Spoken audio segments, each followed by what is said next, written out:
Hello, I giving Baboyna Marakta. Naham Pomus the Sorgi Wapau Tana Bugida Maglak Piba and Sigida Magatagatory. Agi Prathnadi, Nahan attack the Wapa and Sigima Palna, Isorbu and Nungsiba, Amasum Mahaki me, Aduga Mahaki Singlupi and Nungsibasini. The Wahana Nahakin from the Nolukchoning Badudi, Nahan attack the Wapau Asina. Nahanaki Sinupta Pipam Topanaki commitment, Amasung Nahaki Singluki Luching missing in Makapon Pam Tokpa Adugi Mahotisilandigan. Adu Wapau Sigima Palna. Nagising lupa hinanung siba, nagising lupa musing hinanung siba, adu quite maruina, isori matik mangalig na maghingba punsi da chakot pa adu, eki prathanani. Ibang umaki wapaw, taminas.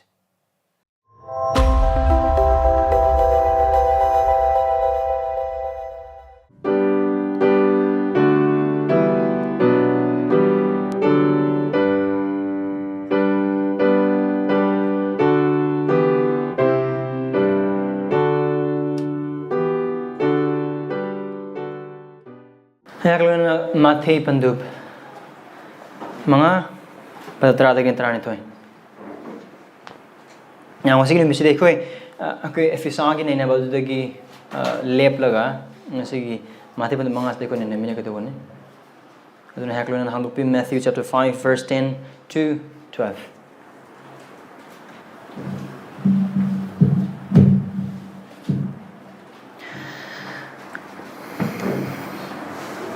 Dharma chen bagi maram gida mi sing na ot nei bi raba ot nei riba makhoi adu yai phabani maram de serg leba ga du makhoi ne ai maram gida mi sing na khoi bu chai raba ot nei raba amasung na khoi na thak phatta ba pungna mak phejil ba na khoi yai phabani harauzo amasung yamna nungai zo maram di serg da na khoi gi mana chawi maram de na khoi gi namang leiramba wa ta thok pa mi sing bu Makoina Sumna or Nake Pranados. Ecovisor Naki Wahide Koi luxury Naki Aning Bamasung upon Mudanaki Wahagim upon Ekubu Maxing a Tambium Sung Takpi. Provisor Ekoida Naki Wahis will losens and a Bagimasung Tanzan a Bagi Tamoi Pinavi Naki Wahide Koibu. No look and be. I can oi dribble sing a do, oi hen be. Kang dribble sing a do, kang hen be. I could be critical sectamda on talk be. Aduga, Matabandu Mangagi, but the Taradinatran to how about Sigi Punsigi, a sing upon a Punsi hings over the Mating Pangbe. The Sugman is even. Amen. I'm going to look on the Maripa, the Kunganipan, and boy, but I get to Christina, and be matamatu the Mahang, Pandama Makagloe.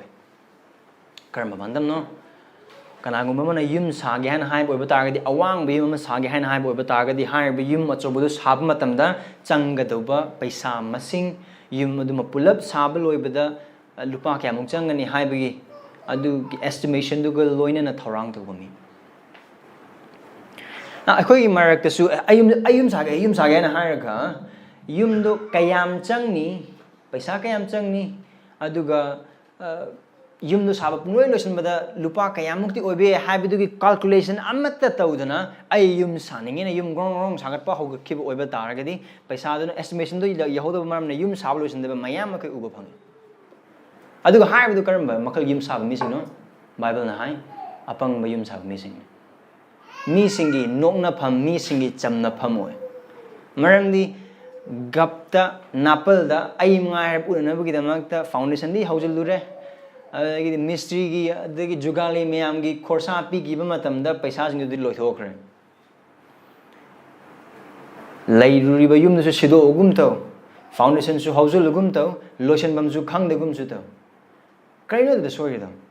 Madam the yum side Nupa Aduna, Maki Yumadu Sabmatam, the Paisaka Yam Changani, have the Mawakal can get the buggy man. The Buchaman is now. Christian Oibamatamda, Christian Oibagi Mamaldokarino Haiba Kangdana, Christian Oirakpa, Oigihana Kanba missingly. This is Khristagitung Ilabadi, Mamal Pigani. I give Wahang the chill now saying. Nakon is Khristagitung in Bagi Mamal Adugi Matanga Wakal to Rubber. Nakoina Christian Hana Jose, Equi Mark was a Christian or high missing lay. खुई मरते याव है भाई थाजे नखोय असि वांग से हंगजगे नखोय ने Christian ओइद्रिंगै ममांग जिसु ख्रिस्टगी तुंग इनबदा चंगदोब नखोय ने पिफम दो मम अदुग मतang नखोय वखल खनखिब्रा अदो हजिक थाजबने हाय लाइख्रब चिल इनाउसिंग नखोय जिसु ख्रिस्टगी तुंग इनबगी ममल अदु खंगब्रा Now, Christian oirak bahain hai ba matam sida atop aran expectation mayam le wrong expectation unrealistic expectation aduga hai ba aran ba expectation sing se mi sing adugi wakalon adu khaktang natna lana wapao sandok pa prosperity preaching aduna su hena boost to adugum laba wrong expectation ne prosperity preaching hai badi jesu christ thajar badi paisa pai gani nuai gani anab amat le adu mana sandoi ba mi sing jesu christ na chaili sing ani mangna cross si khiba matam aduda nangi awaba anaba loine mak pukrabani aduna nang christian already cancer na su thengba nga moi covid na su thengba nga moi adagi di aki blaina sing na thengba nga moi tongan Bible versing Psalm tongan mafam sing lana twister kare nangi akobe mi mayam turabasu nangdi turoi adu mana lana tambiba wapao sandokpa aran wapao sandokpa mi sing aduna sumaram orga haiba Christian oirakpagi aran ba expectation sing se hena boost to hena yam kar hale karam kramana kar kangbu kharni karidamaktu Christian oining se ai ingthaba pame ai imung se kar kangjai phujai nari ai Christian already imung munung kangjai phujai na base phai han tai don ai Christian oining adu gidamakta kangmu kar kar gidamakta ai paisa kar pai de adu bu jisu Christ thajar di paisa pai han tai aduna ma sidi bor pi bi isor ne ma di jagat pum na gi taibang man pum na gi isor oibni na ma thajar ba sing de paisa pi bi ngam hai ba se tambi aduna ai paisa pai na gidamakta Karino wasa iba sing se harba adu wrong expectation sing do karino peace for today wealth for now ngasi ging tha hojik ki lanthum taibang pan gi potlam sing gi oiba ningba thungga do ba sing apamba nupi phangnaba apamba nupa phangnaba apamba thabak phangnaba apamba car thauba phangnaba apamba gari thauba phangnaba apamba yumda leiba phangnaba khudingmak sing adugi oiba expectation khudingmak sing Christian board adu orani aduga hairiba lana tambiba sing ase aduna su hairiba du utnana bugi damakta machin thi gar maina narabasu naldaba amagumna tawe lairabasu makhogi lairabadu uthote karigi damakta maramdi Christ thajaraga paisa pai ni hanga sonda lairak po oiba target kar maina magi missing magi wapao do kar maina missing atagani Harba khudimok sing aduna maram oraga haujiki intaba haujiki nungaiba haujiki lantum na da yektaba ninba thungba mi sing ikai khumba lantum gari aduga kari hagani secured future khudimok sing loinama promise tawe aduga adu sing the expect oraga lai intaba phangnaba thamoi kaiba mention daba imung kaiba mention daba icha ngauba hannaba ipa ngauba hannaba ima ipa gyan tadaba gyan tangnaba khudimok sing do Now, haiba sing aduda isorna bor piba ngamdabra ngame adubu haiba sing adu soidana tawre na isorna Bible da wasakpra wasakte Now, this is a very kayagani yamna khangba da mathau ta ba jaga na se isorna ai khoi da taibang pan de oiba bor sing se pibi bang ngamdabra ma pibi bang ngame adubu soidana pibi gani de haibra haide Aikoi gi anaba sing isorna phandiba ngambra ngame soidana phandigini habadi isorna haibra haide Karigumba Christian kudimang naro de boy bataga handa COVID-19 the secret Christian me mo Christian oida bagira Aduga third world country sing the Christian or was awana taba man lady Now Christian oiba kudimak paisa pa ga do ba mission ikai kumna ko do oiba taraga di Christian oiba gi is it kaya hagani izat manghan biraba adudagi di ikai khumba lauthok piraba mi sing aduga laikai samasa inthok piraba sing moi Christian oida bagi maram nara moi Christian oide haidura chilam sing Yesu Christ gi tungin ba si sanagi sorok mathakta dolayam da puraga nakan da leiba lei chaiba singna lei chaira kan inga do magi khutung in natte Christ Jesus na pawuda taibang panda lai kiba matam da kare hai mahang na lup pandu mapan pada yang kani panda lamoy singi makolay chagla singi mahum lai adu kare hai mahang na migi machani pagi damak de kari leite makok tham pawu leite Mahaki taibang paune. Mahak na siem kibane. Mahaki mapam ne. Mahaki mising ne. Mahaki kutsim ne. Adugi mapam aduda mahak na lakpam matamda taibang pan bagi mapu taibang pan bagi ningthaw akhoi Krista Jesu mahak na kari hai aigi kok thamam phawulete aduga magi tung in khraba akhoi na kari dolai mathakta puraga lei khara chaiga sanagi sorga chatpagi damak expect tawudor be khoina. Is that right Christianity? Adu Bible gi matang in Christianity ra khoi Bible gi uba phangba wakhal do pang. Adu kari mai khoi marak asidasu Jesu Christ bu thazara biding hai kriba mayam do phangani hai ba khanana ba hai bu kudimas maru oina phangana ba gi damak adu phangadi yare hai ba gi wakhal du da lak pa mi sing ya bu ba da gi chil na sing ngasi gi numit hana sandok ko do wapa ose asina na khoi bu kari ai ni will disappoint you. Aseng Christianity gi matang na ngasi ni de kan Jesu Christ gi chingthak ta tambi pasi tamina matam da asena na khoi thamoi kai han be thamoi sogon be na khoi asa gi dalana du ning kinthak gi be adu madu ai ge pamane adu asisu hang na khoi den nolok cheri na khoi ning ba thung de boi ba tar ga se wa pa so le ho ta bi wakal khan de na isor gi mateng ni ra adu pun nei pong ma gi wain sigi ma pa na Christ gi tung ilabadi karam haine ingani habi wakal to minas. Now, I could also pamina keep a matipandu taragi, ngapigani, matipandu mangagi, but the taradik and tarani toy power basi Sermon on the Mount, Tinkitan Bibani, high basi matipandu mangadik, the tared power was the Su Christina, Magi si boxing that go magi to missing into the ching takatan biba get the gumba sermon. I don't know Kanagumba or possible wasing the higher sermon, say sermon sing mayam asidagi khwaidagi ningthesaba sermon hain hai maram de Khristagidamakta have a target wapau sondokpa singi makok oiba wapau sondokpa Jesu Christa mang sondokpa maram asigumna ningthesaba sermon aikoina mi kanam tan sondokpa ngamde adun hai basi gyan tanana Khristagidamakta aikoina Sermon on the Mount si gyan tanana Khristagidamakta mathigi apumba si khoi ngak yengmina si the context aikoina khangi Adi wala nabugi matami Thajaba singna de Jews singna maruina Jews singna makoi gi Masiha ngai adu har Masiha da makoi da makoi ning thone adu mathina hodok pa matam da karmaina hodo Masi Abraham gi machanipa David ki machanipa Jesu Christ gi pari puri laringi hai badi Jesu Christ asi Thajaba singna Jehudi macha singna khaurang na ngai ba Masiha aduga David ke dhara de lakdo ning thodene aduna krino Christ Jesus Christ na lakpa matamda matam kuina ngai ba Masiha ning thodu lagle the long awaited Messiah King has arrived malai aduga hariba Jesus Christ si pandu marigi pada tarahum de ne taratare phawdu ma ki baptism to khre aduga baptism taragan isorna isori thawai na khunu gi mong la la kan mahak si kanan habu declare to him mayam gi mamang da adugi matung da ma se chapter 4 lakpa matamda ma theme Saitana Manipuri mark him, Adugi Matung the Tianabadu Matung the Maki Toggle her Maruina. Chapter 4, verse 17, the Jesus Christ and the Maki Toggle, the Karman High, Matamadu, the Jesus Christ and Sandopa, Kainam Hang, I say, Pungning Hong, Maram di Sarga, Laibang Adu Nakle. Repent, because the kingdom of God is at hand. Aduna kaino ningtho adu lakle ningtho adu lakmatam the kingdom has inaugurated ningtho adu lakmatam the maki ningtho le bag adu hore ningtho le bag adu the ningtho adu lakle adu ga hai maki law thok la matung du da kada verse 4 gi verse 18 again verse 12 pow basida maki sebok tar the kan du ekun umin na phangin and that is one of the way of showing the king calling his people Magi missing adugulana magna kore adug verse 5 chapter 5 asidadi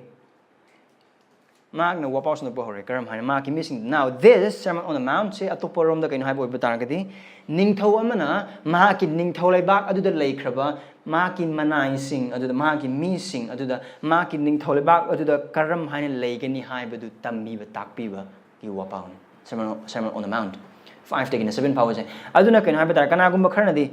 Now, assemble on the hype of the Sermon on the Mount, see the Jesus Christ and now he's just saying, I'm your king, you're my people, and I want you to live like this in my kingdom. I ning tone, now who I sing ne, I do higher sing say, I ning totally bangs the current hina, I give me hingani, aduni, man hires, gone.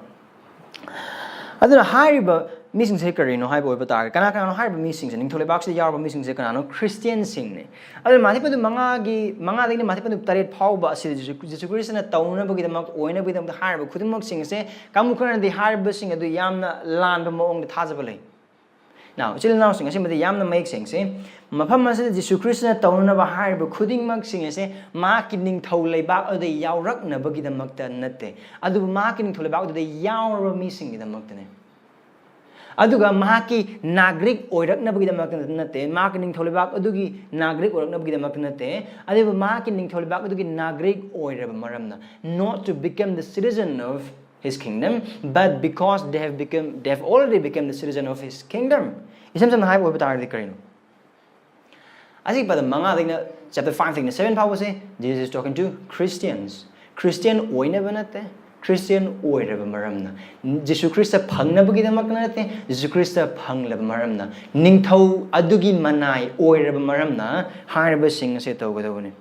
maram de Jesus Christ na pandu manga dagina pandu trade power hark liba yathang khudingmak sing ase mioiba amana mahaki pangal mahaki losna tawba ngamba amatan nate maram de harba khudingmak sing ase mangal ge pot sing ni aduga isorgi wana to pham da kari hai akhona kari yek nei manga yek nei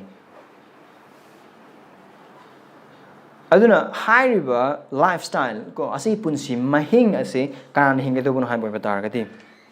Jesus Christ bu thazaraba karmaina papik muning hongduna kanbi mapu musung prabhu na thazaraga Christian oireba missing aduda Jesus Christ na piba yathane karigi demak no man ma ki missing or maram aduga mahak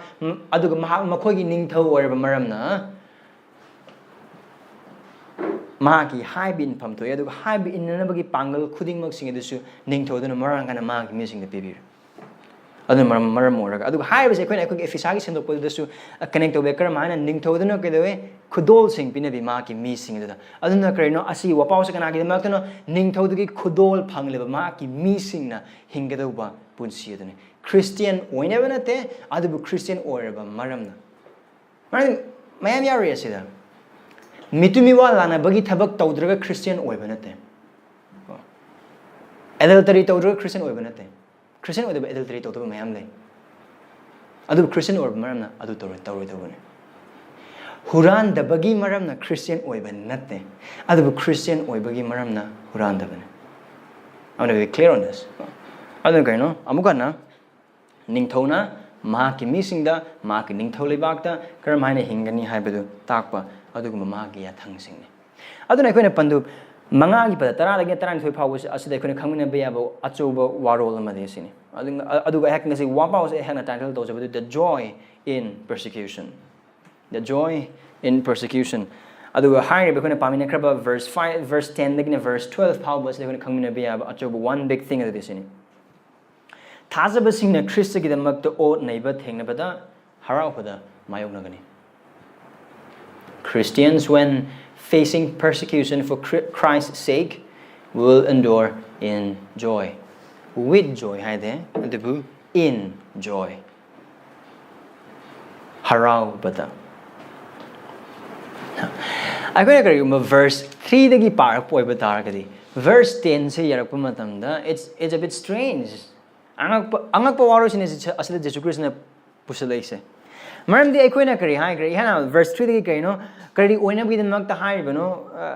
samsona thawai tonba sing adu yai phabani maram di sargle bagdo makoi thawai toliba sing se kanano Christians ni kari dem makoi thawai toliba sing se maram di makoi the pangal amat leite isorgi hai bi innaba adu isorgi pelhana nabagi pangal makoi da kari amat leite adu makoi pap ta gi isorna kambi bin habs makoi khange adu makoi thawai da tol adu tengthana oi kanano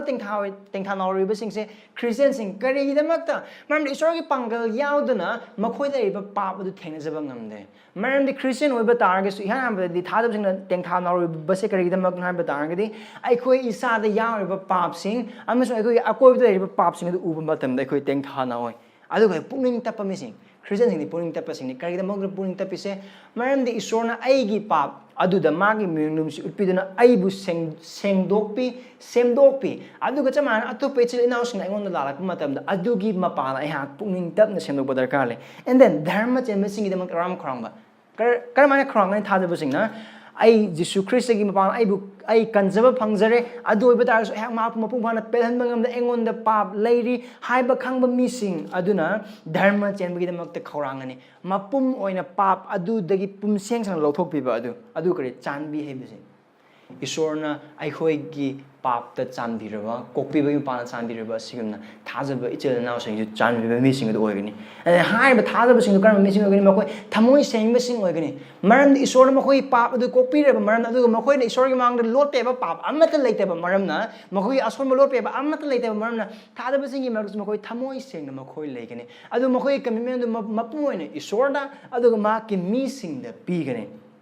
Adore, hive missing aduna, Maki Nintoadugi, the Maktamaki, Nintodugi hive in a label of Batagadi, verse 9, ing tapur busing organi.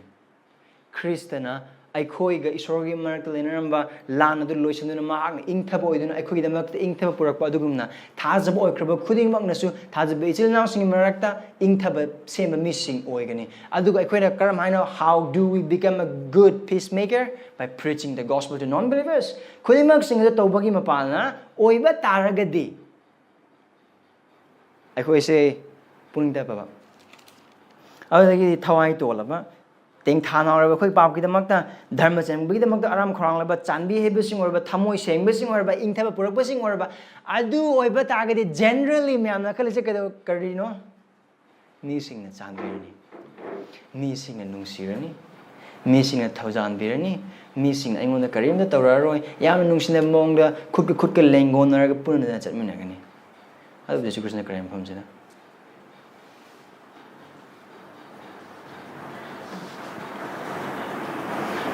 Verse 10, 11, 12. See, that's amazing and radical. Tabang pan begin missing, na. Taibang pan ba da yeng monga isorgi missing na taibang pan da yeng monga khena ba se asini taibang pan ba gi missing ni karino phabu pharabadi mayam na dum thanga pirni aduni harise adu mafam se da harabadi kina ba targadi asum hani hingboy ba targadi ai gi ningthau leiba kana koin ai gi missing oina ai gi ningthau leiba ki punji mai ngi hingboy ba targadi karino nagoi awa ba khangani karam haina karam ban ningthau na adu gumano ma gi missing ha gi doise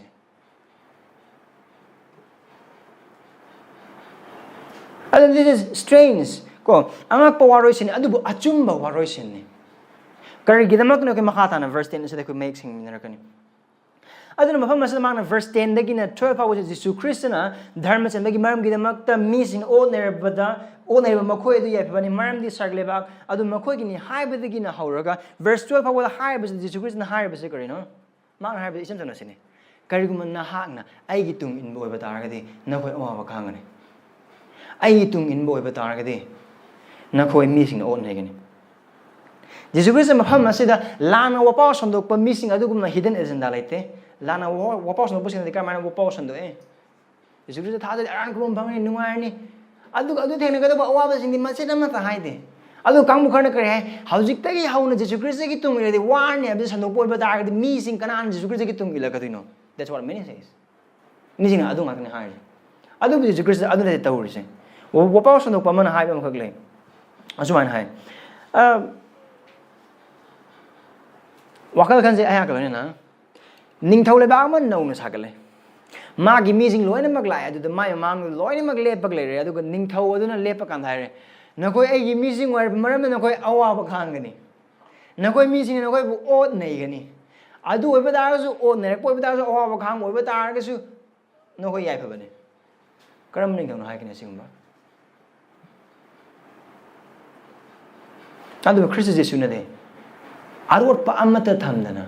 Magi tung ilabadi awaba khangani magi tung ilabadi o neiba phangani magi tung ilabadi mi singna chaigani magi tung inba oiba targadi mi singna makhoi gi mathak ta magi mi sing mathak aduda nattaba ming sing thaijangani phattaba sing thaijangani khuding mak sing ase Jisu Kristo na loine mak mayek sing na sabak phak na magi mi sing tambi aduna atoba da Jisu Kristo na har na hey nangai gi tung ingbra ai gi tung ilo awaba khangani mi sing na nangbu mi thana loi mi sing na nangbu hanthani Begini, missing all again, others nang I get to meaning bra below, Marande, Mapung Pava Haraoba in a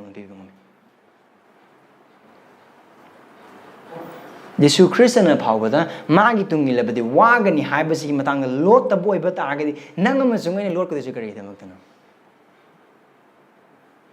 I can do or Madame the Conator of the Greno, Cinti missing. Or the missing. Aduga, Karamba missing. Kariki Karamba, Mingchetki, Aina passer or Ringeda, Asumu baptizer, Aina passer or Ringeda, Asumu, Aina Sandopa came to Asumu could hang picture learning photo tagalani, Aduga Facebook, the Instagram, the YouTube, the Tagalakari, and things I miss, I don't know the Karambagi. Now, Loremak to have it. I do a segment of missing. I do missing the kind of performance and higher, but say, Chin Tivan, I do sing Monday. I call you Jehovah, I call you Christa, Ibungo Mam, I call you Lan missing Mako or Christa power and power, Mark, miss the market to me, but the wagon behind the Haraga, Nangamasung, I mark you wap out upon a carnival of Nangamasung, Aina, I do Ninta, what do know about Sandona, but Yatan Panga, but Nangamasung, Aina, Lord Picari, it take none I want to live again. I'm at the late. I don't know how to say Christian will suffer. Thajaba coding maxing, Christian a saying, but Thajaba coding maxing, Awaba Kangani, Mure Mine Pangani now. So I am a the high, but Nakoki Henna Bonabonate. I look a Christian or Juba, I could mark the out with Nakoki Henna Bonabonate, I do must hear Chumane. Christian or Bade, Awaba Kangani. Other than I put the Tragan, but the Tragan, 2 powers, the Don Maramgi, Wang sing the Hong Kong Koyang. Other than Jesus Christ and the Mark missing all Kang and high bus, the Curry Maram get the Nocturno Mahana, Mark missing all Kang and high bus. Now, Curry Maram get the Monk of Kang like the honey yings. Curry Maram get the not the Mark missing all Kang the same. Upon Magiman in it. Current ground long the sea upon my introduction, would lay. Like I am the Kungangamada, Atopa missing labor Mapam Amada, Andu Mapam do the Chatlurakanda, Pazana upper wap out the Samdo Pokimota. Mapamadugi missing, Bunatragan Makoina Jumen Laser Potsing, Adugi, Mayok, the Karim Kataineba Maonda, Wakal the Amata Kanda and Wapas no boy but Targade. I do over Targade, Adum like I do the Ihora put them thengnabada. Aduga, Samson High Tide, I could give Mark to the COVID came at the mask hap never, the church sing things in the church, cutting the other things in the Magda orders in Sarkar. Aduga high, couldn't sing, do missing the pan of the Magdani. Adugo high, but the Christian Saraga, Hector no editor, so I could get the Matota behind and Chatlaganda. The Robo Targadi to wagon is right. Although higher quitting maxing that those are not necessarily persecution for Christ's sake. I call you upon my maram or a kang of wabasing nothing. Aduga a papa tabak samaski the Marakta, Adugi Marna Kang Wabagi Matangas note. My father is Jesus Christ in the highest. A papa tabak to Matam Awakang Mayamle, Samasta, Samasa Gumba Reformation program Gidamak, Iho Tormatam, Awakang Basile, Adugi Makal gave Awakang within a day. Aduga high Awaba Kang Liba, Amasu or never Pang Liba, couldn't mark sing as I could give pop the Maramorga. Aduga, I could get Tazabi the Punsi than a Maramorga. Marandi, I'm a Christian, I'm an Hina Haraga,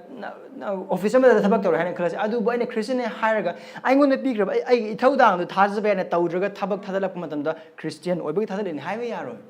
Maybe I do it about that little. I in a Tazabi and Tabak should have given Maramani. Now, I could pop the Maram Morganate. I could get Tazabi at the Punsi and Maram Morganate. I could get a Pang Badu and Maram Morganate. I do it some jamna, a Pabatabaka or Bagi Maramna, not take a Yamata. I do got Amarom Dana, High Basi, Karamanako Awana or Iswargi, Maron, Jesus Christi, Mingi the Magda, or Neiba say Thengnabada ribbon or Karimaram the Makana Awabakang with the Ribase. Asom Nakanda, me sing Christians sing Otne Horena, Aisu Yahora, Gentle Urakan, Thengnabada, Awana, do not. We don't search for persecution. We don't look after for persecution. Persecution, Kai, other the Chologan, a martyr, or the Korean habit, I do not think Muhammad is a Christian. Over there, Kari Maram Gidamakta. Jesu Christ ki missing on eba khang ga base verse 10 amsung verse 11 Jesu Christ na kare hai dharma chen ba ki maram gi damak verse 10 da adu verse 11 da ai gi maram gi damak dharma chen ba ki damak kaina dharma chen ba hai base what is righteousness achumba aphaba karma achumba aphaba Jesu Christ gi matung in ba aphaba Jesu Christ gi ibungoma ki wahai asina tambiba aphaba achumba awoiba adu tauba adagi mapana punsi hingba aduga hairiba aduda punsi lenba gi mapana phangba miot mine adugi maram gi damakta aduna kari damakta haiba oiba tagi haiba dharma chen bagi punsi ase khoni yang lakpa matamda Jesu Christ gi punsi ko yengbe akhona dharma chen bahaina hairku matamdadi aikhoi gi imang leiba achouba pandam adu Jesu Christ ne mahak adu dharma chen ba mi oiba mak aduni adu isor du makne manga taibang pan mi amoni hingba matamda maha ki punsi adu isor gi aningba isor gi apamba isor gi wahi adu gi matungina mahak hingki tauki adu not necessarily as ki dharma chen bagi tabak haina haiba sida kari haini mi singda kai hoba adu gi mong amata natte Jesu Christ katang natana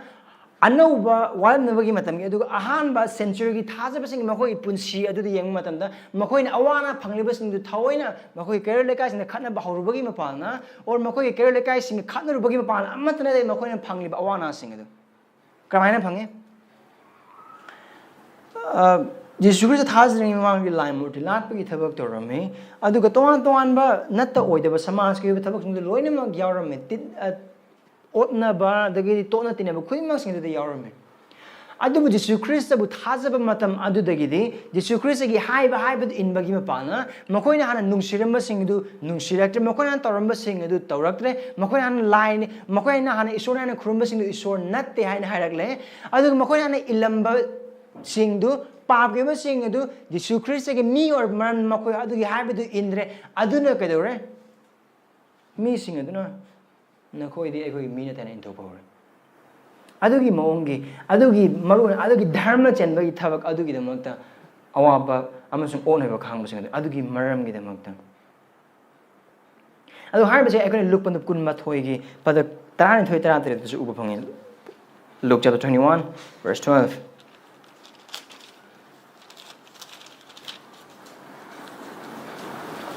kare hai Jesus Christ na high basi matang the loin mahang na predict to krabang mana hana high krabang aktane chil na sing thajaba amana awaba khang ba si anu ba mana te aduga ase ekoi dang sungak pham dok te Peter na high bagum na kari damak na verse 12 adu puna mo si thok chungai mamang da makhoina nakhoi na thak ta khut thagani aduga nakhoi bu ot nei gani nakhoi bu synagogue singda amasung bai sum sing da pithokani aigi mingi maram gi damak ningthau sing amasung lengang pu sing mangda puthogani and then verse 17 kri hai aigi mingi maram gi damak mi pun makna nakhoi bu yeng thigani kari gi damak tu yeng thigadori se Jesu Christ na mug Luke pandu tara manga pada kunda hai Luke 15:20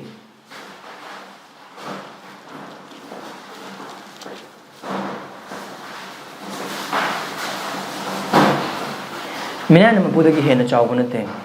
hai na aina na khoi da hai ki ba wada ningsing makhoi na ai bu ot nei rabde makhoi na khoi bu su ot nei gani makhoi na ai gi wa elabde makhoi na khoi gi wa su in gani see Jesus Christ na harm na khoi mak sing sikari gi ma kan hai poi ba tar ga ti ma gi maram gi da ma Samsung hai boy bida apa wa pau sandok pagi damak da mi sing da ai marup sing aduga apa wa pau da gi mapala punsi hing bagi damak da isona tawgunu habi taw da bagi maram na isona taw habi taw bagi maram na maram di isona taw habi thaba khudimok sing adu taibang pan isora khang ba mi sing mafam da di makoi mafam da di adu do sounding ba pen da makoi tawning da boy gani adu gi isona tawgunu habi sing taibang pan ba gi mi sing taw haning ba ma dum orakani adu habi du matam pum da isor has kraba singa isor has da singa isor gi mi singa adugi saitan gi mi singa ani gi marakta lan adum leptun lai kra de akhoi uba phange Genesis 3:15 karam haina nupi gi dhara de thol ko maruga lin gi maruga hair ani du gi marakta kari le lanjao adum lai nangam sungai Jesu Christ gi mingi da mak mahak ai prabhu ne mahak ai mapu ne ayak mahak ki hai bin gani ayak ki punsi mahak ki ne ayak ki wakhal losing gyan khuding bang mahak ki ne adun mahak ki hai bin gani mahak ki da mak te gani mi sing ai thalo bu su ayak mahak ki da mak te gani samaj na angok ne hai su ayak mahak ki tung gani mahak ki hai ba du khaktang in gani adu atai kari am to thabak tal ba su oisunu adu mi sing ai bu intok lo bu su intok sunu ayak mahak ki da mak te gani adu gumba maram adu gi da mak tani o ne phone bu khudi mak sing dharma chen ba gi da mak adu ga Christ gi maram gi da mak atai maram gi da mak na te atai maram gi da mak na te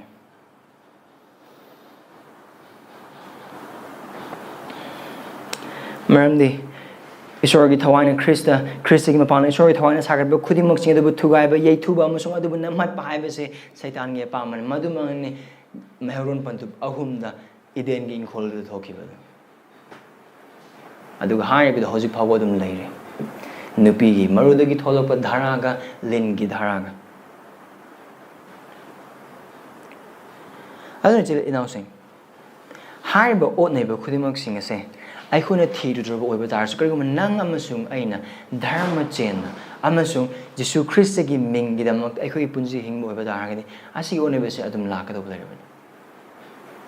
so den la ga ni lak te ba yaro karam mong har ba miur mini se khoi ma pham da lak ba luk pun tur gi ba kunin thu yings har ba se khara khak ni adu tongan mong gi le look at the 6 verse 22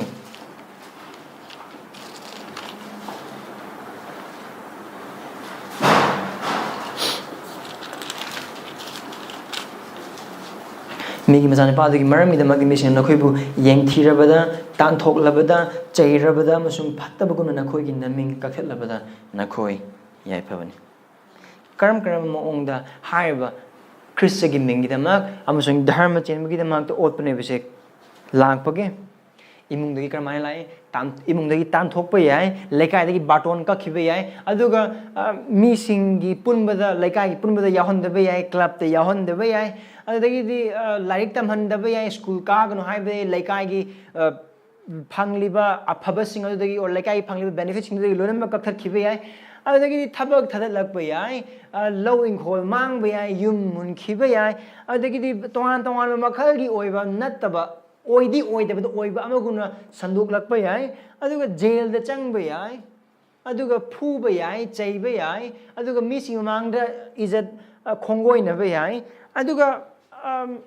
physically aduga mentally aduga wahai gi pan hai bu khoi sing se kana verse 10 mamar verse 11 da yeng matam da kai karino misi na khoi bu chaiba wahai gi pan o nerva now physical assault or be khudi mak sing asida adu na khoi nathak ta phatta pun mak phel labada aran ma ming pi bi ma pana aran ma pau thok pi ma pana tongan mong da har ot pa nei ba sing se lak pa yai chil now sing Jesu Christ gi ming gi da mak tam sing dharma chen bi da mak da lei boy ba ta ga de adu ga har ba awana khuding mak sing asida ai khoi thaja khuding mak sing asina khang ga do bodi ken ha ba ta ga de tongan ba lakning bagi award ana ikhoi musing je lak matam da ahan de hai ba dinu ikhoi bu ngak hang do banate the persecution that a believer will face should not surprise the believer ahan ba ne pa khra ba du gumna hai ba si Jesu Christ na hai khra ba ngak ni adu ga hai ba si ikhoi gi manglam chatta lai khra ba thaja ba sing ahan ba first century Christian sing adu ga hauji gi matam tongan pon phom se ikhoi na uri ba sing ngak ni ikhoi khaktang natte awana phang matam da phangli ba do ikhoi khaktang natte aduna kaina hai bo ba dai de hai bo ot nei bo khuding mak sing asina ikhoi de kari kana ba pi ba ge kana ba pi de ana khan ba chumne kana ba pi har khuding mak sing na verse and the kare dharma jan bagi maram gi missing the owner missing adu makhoi adu yai phabani maram di sargalai ba adu makhoi ni ihan han ba kari no o nei basna thaja kraba khuding mak sing adu o nei ba adu gi ma pangal na piri ba kana ba amasung sakhi se kari no ai khoi iswar gi missing hai ba ne now Christian amo oi bagi sakhi evidence ngi marakta amadi asine Jesu Christ gi mingi da makta o nei ba phangni maram di mama sa hari ba kari no yaifaba haina ko kanada Jesus Christ yaifaba haina ko se magi missing adune karamba missing magi mingi da mak dharma chenbagi da mak o naiba missing khuding mak sing adu ko mafam Jesus Christ na yaifaba haina ko ri base o naiba do nate o naiba do yaifaba ne haiba nate adu maki mingi da mak o naiba du bo phangliba mi adu yaifaba ne haina haiba ne now asina su maram organ ehana how la haje ki badu Christian or in a persecution kai to boge Jesus Christ Christian sing on ebu kari lam no haina koi thi thira kan ai chala kan dam to yaro ga haina hai badu apang bagi thabang ne na hai bise maram ya to amada Jesus Christ na kare hai on era matam da na koi chen dia ga de chilo aduna kain o nei basna ai khoi pi base kari ma khoi ngasai ha na haje kra badu gumna ai khoi apang mana maram na taba ai khoi thajaba yadaba na maram na taba aduga ai khoi gi kari haina thajaba mo hingpham thok te maram di Christian haina ka mayam le kari le ka sing phajna loina taba khoidin na taba aduga mingon na khana pangau hoba adagi labor like I sing apaba example we mo the pataba example adum leba haiba missing aduna like I gi apataba sing aduga kari yena ba sing phang ba sidi adum phang ba pon ne adu Christian sing marang na to like I kara kari ha gini mathong jang like te ba mi aduga missing ganung sina like te ba missing da atu ba like I missing yeng thi ba de mau sane adugi marang na ma to te se inau sing Christagi amasung dharma janmek maram gidamakta Christian amone punchi hingliba chumna sengna hingliba mi singbu nungsiriba mi singbu seba toriba mi singi phananabu gidamakta toriba apaba wa pau sandoiba singlukta phajana yauriba adu singlukta committed oriba adu pap ka lan thengneriba khuding mak sing harba mi sing aduna phangliba awa sing adagi matang dane ko ate atopa dunu gi matang amata yadu hamasa Jesus Christ na haiba se aduna yaifa sing se kanano Jesus Christ gi damakta aduga ma ki mingi damakta dharma chenba gi damakta awana khang le sing amukana Christian oibagi maramna Christian gi punsi adu hingbagi maramna isor gi wahai gi matungina punsi hingbagi maramna awa ana thengneriba awa ana phangliba miot mine phangliba imung dagi laikai dagi marup sing dagi tongan tongan hom dagi phangliba mi sing adu ne Jesus Christ na yaifa sing ana karise kari gi damak yaifino mahak makhoi mahak gi mi sing oibagi maramna aduna kaino kana phangse koida ai khoi yaifa sing kan hai bino ai khoi gi ning thauna karam ning thaw ai khoi bu pap te kan minam gi mak ma ki thawai tha ki ning thaw dana ya pe sing adu ga hai biduna ai khoi ase maha ki mi ne hai bidu mayek sing le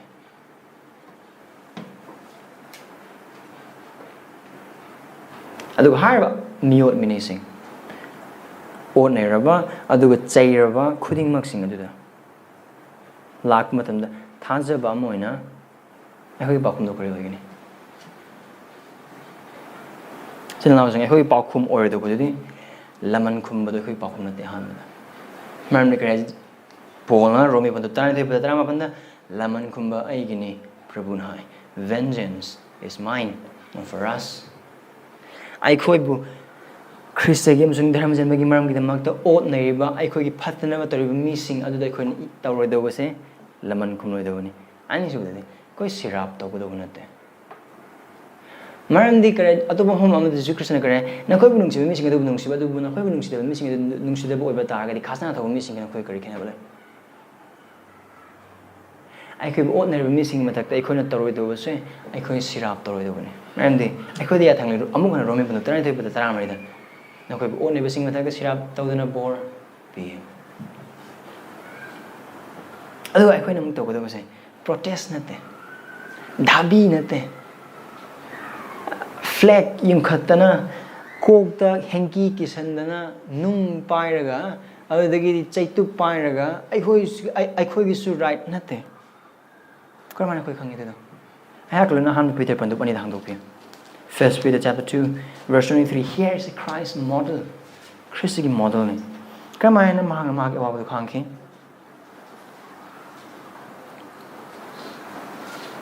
1 Peter 2:23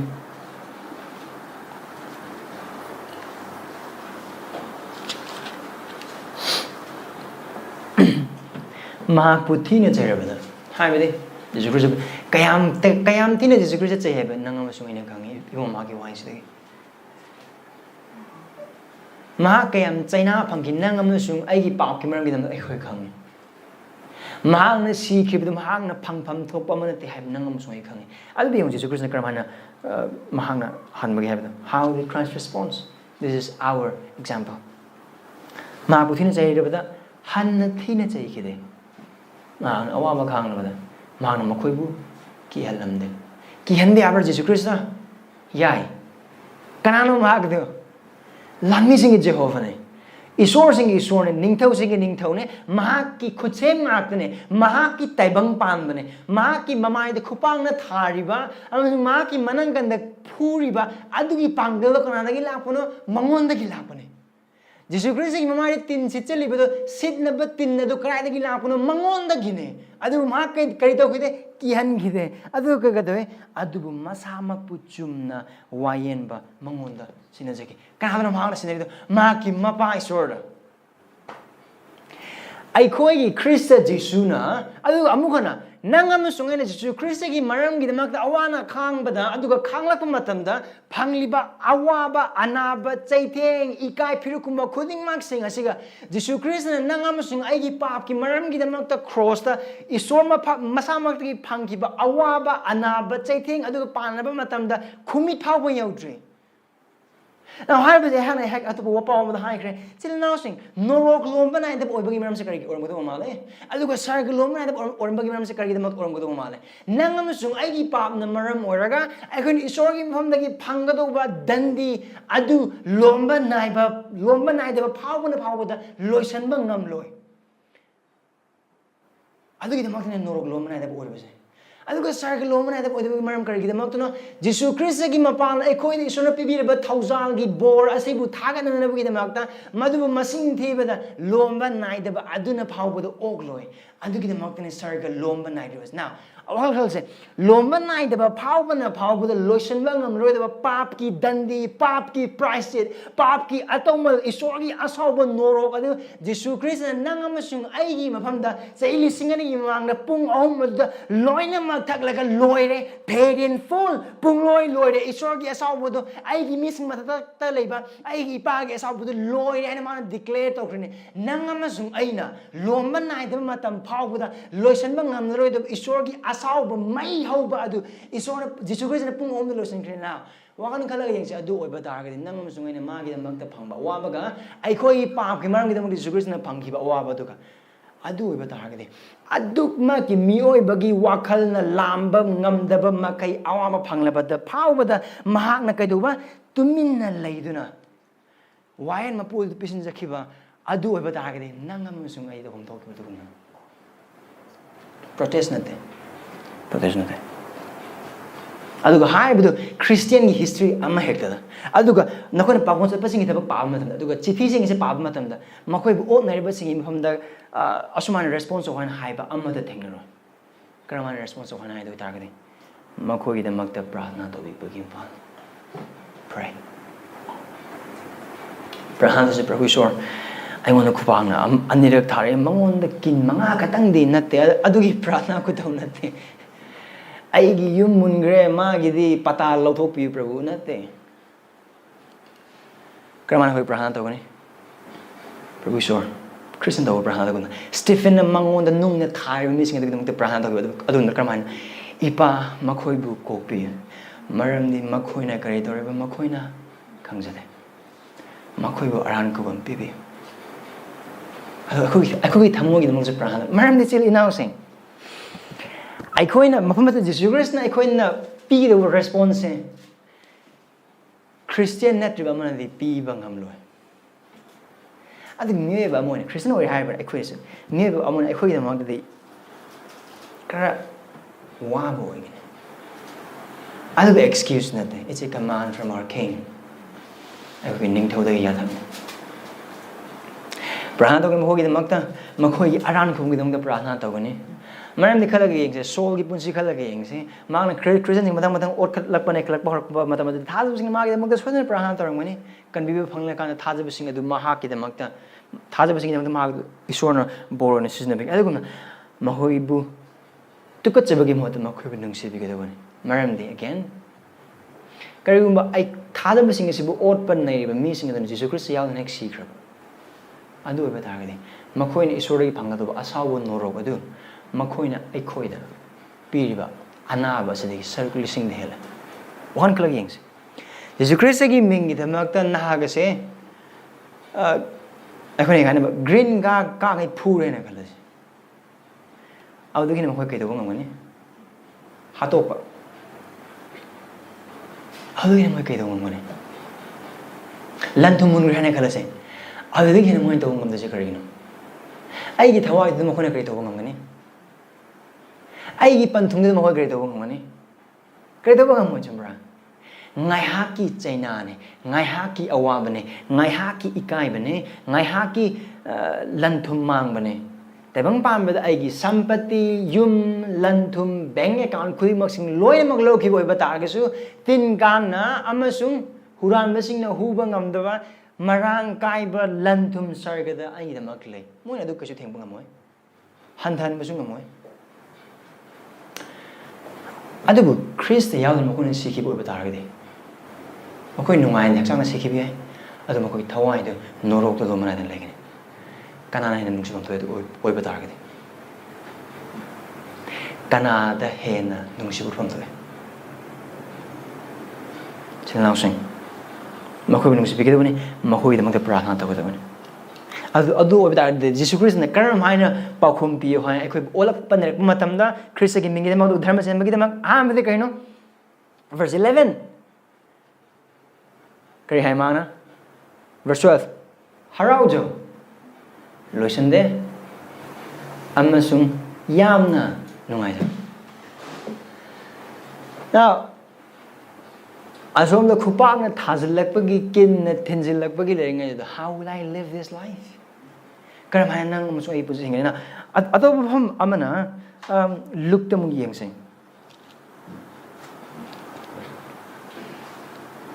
Luke 6:23.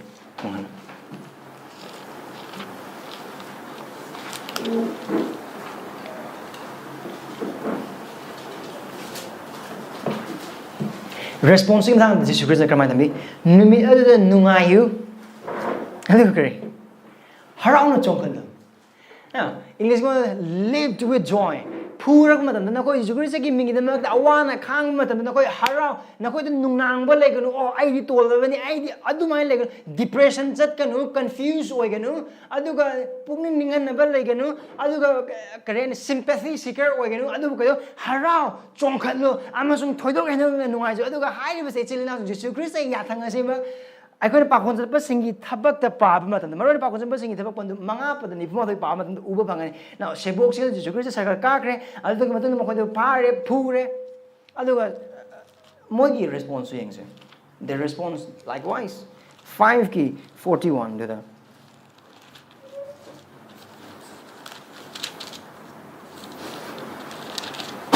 ꯀꯔꯝꯍꯥꯏꯅ ꯃꯈꯣꯏ ꯇꯧꯋꯦ 40 पासे मदद मखोइन महाकी वादु याकी अदुगा मखोइन पाखोन चपसिंगु कौरगा फुखी अदुगा जिसुगी मिंगदा मखोइन अमुक ngang na yatang piraga मखोइ थालोकी अदु यंगसे पाखोन चपसिंगी मखोइ response यंगसे माग response कइनो मदद पाखोन चपसिंगना हराउबगा लोनना सेनहरिंदगी थोखी हराउना अदुगा मरमदि ईश्वरना मखोइबु Ming अदुगी हाइबदि जिसु ख्रिस्टगी मिंग अदुगी मरमगी दम इकाई खांगब मतिक चाबा ओइना सिंथाना बिर उबर थादबसिंग मखोइगी रेस्पोंस नो सेनहेरिन दुदु मखोइ खुदोम मिसिंग म खुदुम सिंग मगा लागते सेनहेरिन गी मिसिंग द फार फार नोय ओ नैरबनि अखोइ खुरु कुले अखोइ खुरु कुले नोय लोइरे हार म मोय थोलक्ते अदुबु जिसु ख्रिस्टगी मिंगी दमक्ता आइखोइना अवाना खांगजबसे याइफबने हेंबा खनबगलना मखोइ हराउ हराउना मखोदगी चै जागा थोले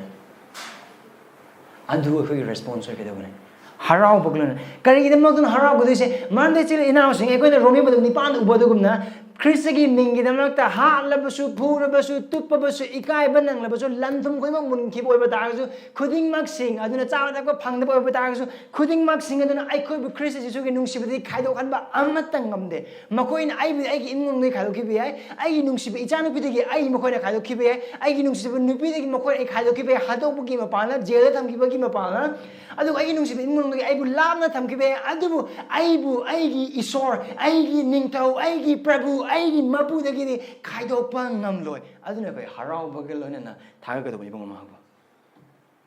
That's a response. Kare mo kai haraoba di do phuren abdum panok no haiben natte haraoba do bugi maram di kare gidamak tana mangba nai da Krista aikoi gi wana mangba nai da lan aikoi le aikoi Krista na yai pa sing go bi re kare kana kesi Jesu Krista gi ming gidamak ta open na pum da phu bagi maram na si re haina galasi ko taibang pan da iroi loina mid vision khraga pangtholak matanda aigi mit mang da rang bodo Christian karamane ni ai phedu tarane aigi asi bhakchang do aduga akoi am hekte mi aikoni Jesu awa ana khang matanda si ba phau be ai now si re haina khalase asi bhakchang da makoina phuning ba chang na phu ai chena phau kidra alright thang na thinjaning ba chang na thinjan ai hakchang da ai ana phau da phau aigi punsida aikhoigi thawaida amasung aikhoiga Christ lene mari aduda sokna hangaduba khaina hangaduba ngamba mibagi pangal amata leite awa ana amata leite and kaino we rejoice and be glad we rejoice tinasung asi thajaba ma hoine khoina awana phanglam matamda aikhoina pigedoba response aikhoigi response da asine aduga aikhoina haraodugi maramda ahanbade ahanba pita asi mem hangdok boy pita so idum hangdok charke ahanba pita pandu mari pada tara humdoida kramhana hai pita na verse 13 adugu nakhoina Kristagi awa khangmugi saruk phangminabani haina harauzu karigidamagna haraobuda Kristagi awa kanagidamagna Kristna awa khang kibado nangam su ai pap ki maram gidamagna adu ma kidamagta awa khang basina mar aigi lanthum khara mang basina aigi punsi macha mase manggi mapana or aigi yaram khutse khara kakkibagi mapana aduga aigi ai punsida awa bakar magi mingidamag thenabagi mapana aigi damag awa khanggiba Krista aduga ai saruk phangminabani ko adugi asala adugi asala haramno bidamag adum homse Jesu Krishna adumlaba awana nang liba missing adugidamag karino mana wasak piriba hanbade verse 10 glos lakoda sargaliba makoine kari hena paunle bagi sin lamase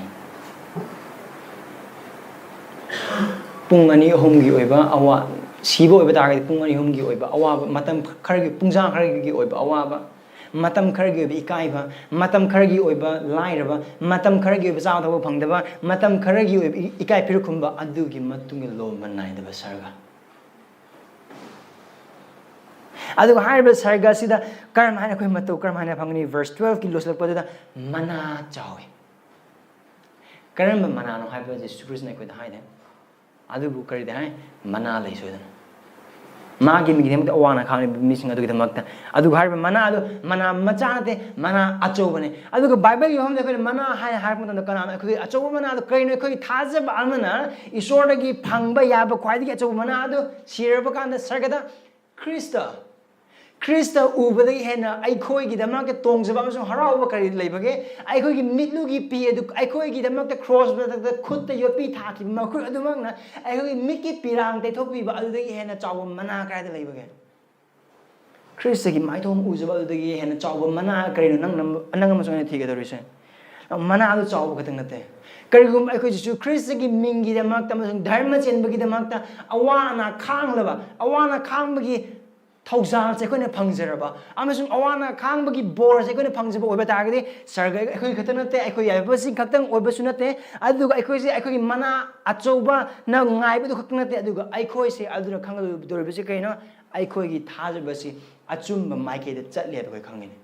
karamai na Krishna kare hai marna khoi gi namang de verse of los la marna khoi gi namang le ram wa ta thok pa mi sing ma khoi na asun on ke karagumba ba Krishna ge mingi de mak or pa nei ba phanglaba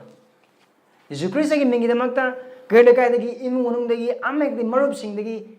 mayam phanglaba adu hobe ta ga di isor tha ga che maram di kar gi de mak na aina chatliba thajabagi punsi aina chatliba Christian gi lambi se achumba lambi ni maram di mato asigumna ai imang chatlamba thajaba sing adu busu wada topu sing adu busu ot nei ki ai khoina han nate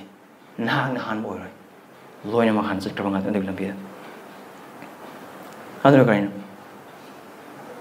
adu kaina ngasi ni Jesus Christ na pada pandu manga gi pada tana de tana phau da nang amasung nei khang nang se aham de asini kargumba aikhoi Jesu Christ gi ning gi damakta amasung dharma sen bagi punsi de sengna amasung chumna hingba oiba targadi aikhoi awawa khangani aikhoi mi mi nei khangani ani su Timothy pandub ahum pada tarni theda karmai hai tasengna ma Christ Jesu da isor ningna panjing ba pumna makna kaidawa ot nei ba khangba tar hang wang chil na sing na Jesu Christ gi mi damakta awawa khangra kana na ka awawa kana na ke wawde ai khoi isor ning bagi punsi dharma chini hingboi ba targadi awaba khangba soitone isor gi waina haibni aduga ani su bede ot nei ba haiba se Christian punsi gi sarukmane awaba khang haiba se Christian punsi gi sarukmane Philip pandu ama pada kunmapan kare hai maram di makhoina nakhoina mangonda thajab habi nakhoina Jesu Christ da thajab da natana maha ki maram gi da mak awa khang na busu Christ gi maram gi da mak nakhoida bibir persecution for Christ's sake is a part of Christian life if we live our life godly.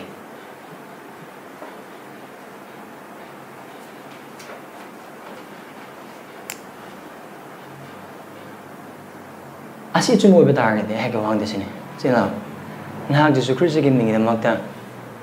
nangi marupta gi oiba ai nangi gele ka gi oiba ai nangi thajre imung gi oiba ai nangi isor khang da thabak to phom da gi oiba ai awana phangbra na khoi awana khangbra or na jagana hai ba awana sing se khangba khang na gi da makta thorang to ba thajaba du nahagla nahang na thajaba ne haina thajaba na ki thajaba adu awa na khang na bagi da magda phawbada lengdaba aduga lep kadoba thajaba adu kariguma nahang na Jesu Christ gi tung in banang Christian habs nang gi thajaba ichil na sna hayo ko ikai mo kai hingma punsi oiba targadi aduga na ki marup singda apwa pa sandok pa aina si apwa pa se sandok oiba targadi makoi ei thalo khani hai bi ki bagi maram na apwa pa sandok na leibo oiba targadi something is wrong or maybe you are not Christian maram ni kari da makna hai oiba targadi luk pandu mapan pada kun mari Jesu Christ na kari hai no yengse adu asi iroi loi ne ko yengse luk pandu mapan gi pada kun ga mari da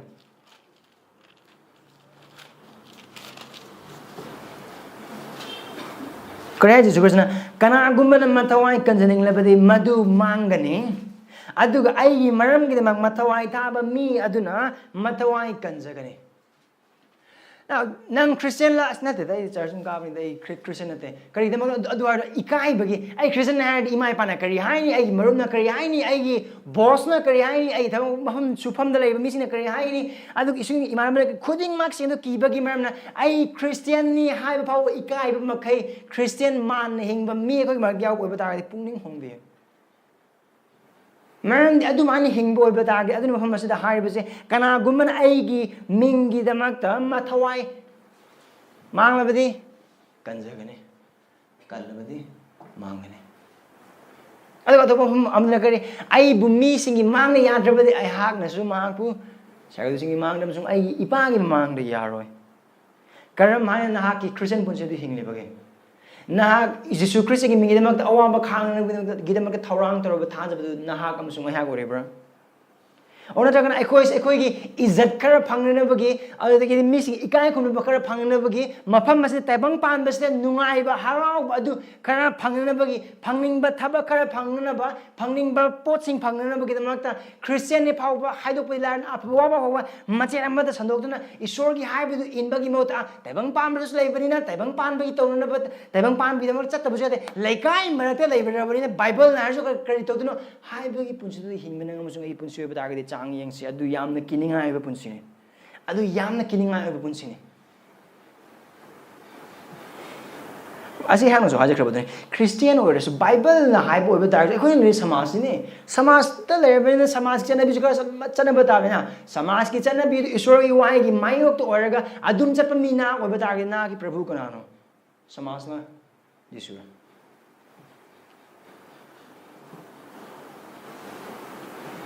adu khoi musing oiba tar sil nausing Thajaba Christian oiba targadi awana khangani akhoi makri ju Christ ba kan bi pu musing prabhu ne Thajaba marup sing yaure nakone ju Christ gi tung in ringai da hairiba asigi mamal asi thibiu adu ma ke tung inde adu kari nakone ma gi tung in ma nakoi wawe imung na tam thok pa yai mi sing na in thok pa lekai na thatat pa yai tongan tongan ma open phangbe adubu sarga nakhoi gi oigani lomana de bunsi nakhoi na phangani ishor gi nagri ki mi nakhoi oigani nakhoi aran ku phangani lomba nai de punsi jesu gale mi ne punsi aduga sarga de ma ki mi singa ishor thak me gi punsi adu phangani kristana aigi yai phaba Thajaba ba inai haina lengon bigini mit ki pi taithok bigini aduga nahak ma ki mi singa lomana de ma kale mi gani adu phangani jesu Christ gi tungin se wa ba di khangani adubu aran ku phangani tungin se Thajaba sili nausing nakoi jesu Christ gi mingi de maktam sung dharma chen bagi de makta awa ana khang na bi de makta thorang torabra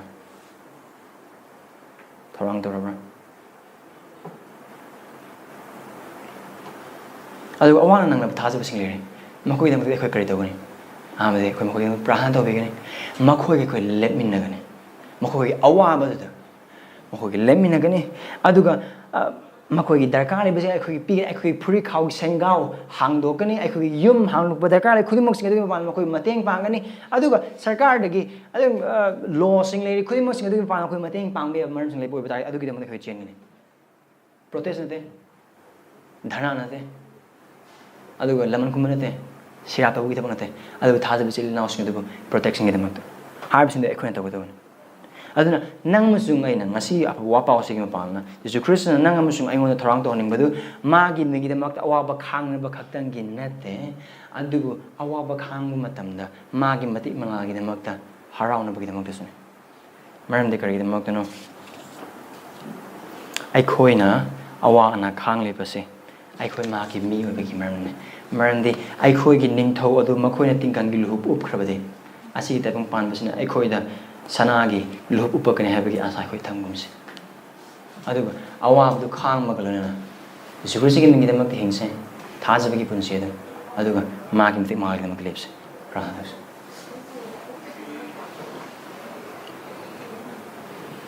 ego gi pamso ko gi so na gi thojal de khoi gu mateng pangbe runa ki mingi damak tam song dharma se mingi damak awab khang ma khoi mateng pangbe aduga awa khang do haraoba kalana thodo khendong na nungai jana awa khang han be prabhu kui mit mang da na ki sargam sung loma na da badu leng na thang be aji ka tung sunatana kui awa na tar bichil naw singi da makta lepa punsi pi thok por bisu nung si ba khang haina khang dana makoi da makta hing pa punsi da kui pinabe prabhu shor nangi mingi damak awana khoi phangbo ba tar ga su prabhu mo da khoi chakho han bigino adugo nahak ne khogi awa ana phangki ba adu da saruk phangmina bane ha ba khangja ba gim pan no lo han be adugo saruk hena khoi korang han be adugo khoi bo na be mising adu gi damak ta hena nung siba ana so makoi ki aran khogi damak hena prana to ko punchi da khoi chakho han be prabhu nahak ne khoi ba yai pha ba ko gi ba maram tai bang pan bana ok ta bo na thing than na ba su kari su kai tre ba